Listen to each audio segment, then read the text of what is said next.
Powering life in Kenya, reliability, backup, and preparedness. Introduction. Power outages happen everywhere, but unfortunately, when you leave a place like New York City, you find out very quickly how fortunate you have been.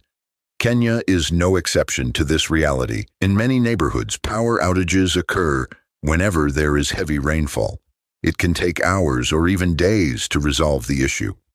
Even in luxury neighborhoods like Westlands, you can and will be affected by this challenge.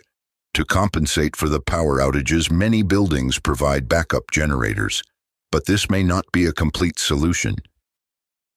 Kenya Power. Kenya Power is the main company that brings electricity to homes, businesses, schools, and hospitals across Kenya. It is partly owned by the Kenyan government and partly by private investors, and it serves more than 9.6 million customers nationwide. Rather than generating electricity itself, Kenya Power buys power produced from sources like geothermal heat, water, hydropower, wind, and solar energy, and then delivers it through a network of power lines that stretches across the country. Kenyans can choose between two ways to pay for their electricity: a prepaid system where they buy power credits in advance, similar to a pay-as-you-go phone, or a postpaid system where they receive a bill at the end of the month. The company also runs a mobile app that lets customers check their balance, pay bills, and report outages from their phones. While Kenya Power has made great strides in connecting more and more Kenyans to the grid, including people in rural and off-grid areas, it has also faced public criticism over high electricity costs and reliability of supply.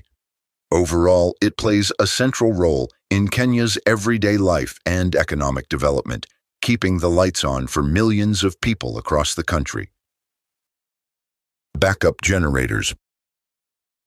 Most neighborhoods do not have backup generators for their apartment buildings. When the power goes out, you are in the dark until the power is restored.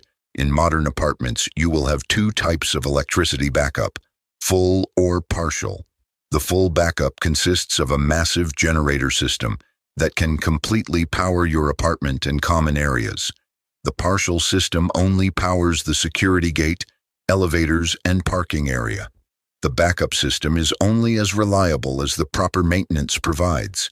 If the system is older or not well maintained, you will still endure the same power outage as everybody else until the generator is fixed.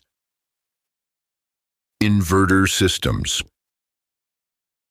In my apartment building in Westlands, we had a partial backup system. We had power at the gate, parking area, gym, elevators, and hallways. After one too many power outages, I needed to resolve this issue, so I had a backup system installed in the apartment directly. It consists of an inverter and large batteries. The batteries look like the ones in a large truck. I needed to obtain permission from the landlord to install the system, but that was an easy okay as it upgraded the apartment at no cost to them. I started with 2 batteries and then extended to 4. This provided power for over 36 hours and was so smooth that there were times that I did not even know there was a power outage until I tried to use my kitchen appliances. With this type of system, you can't use irons, blenders, toasters, or microwave ovens. Basically, the high voltage items would be too much a power drain on the batteries, which would make the system ineffective. You would, however, still have power to the refrigerator and all other electrical outlets excluding the kitchen. Power banks. Another important option if for any reason you can't install your own backup system, you can purchase small power banks. These can be used to keep your phone charged. They may even power a small tablet, but the power drain will be high, so I would advise to use them primarily with your phone, which in fairness is a powerful computing device with a small screen. Some even come with a built-in flashlight in case you don't already have one. This is quite handy. Simply plug them in and keep them charged. When the power goes out, plug your phone into the USB port and your phone will be charged enough to use in minutes. For an under $100 solution, You can power your phone for over a day. Candles and batteries. I know this is painfully obvious, but for newcomers from the US like me, the last thing on the shopping list was candles and batteries. Sitting in the dark is obviously not fun, especially if it is too early in the evening to sleep. Candles will provide plenty of light and provide a peaceful solution. Battery-operated appliances like flashlights are only handy if you have working batteries. So remember to keep them on hand, because when the power goes out, you may not be able to purchase new ones. Conclusion.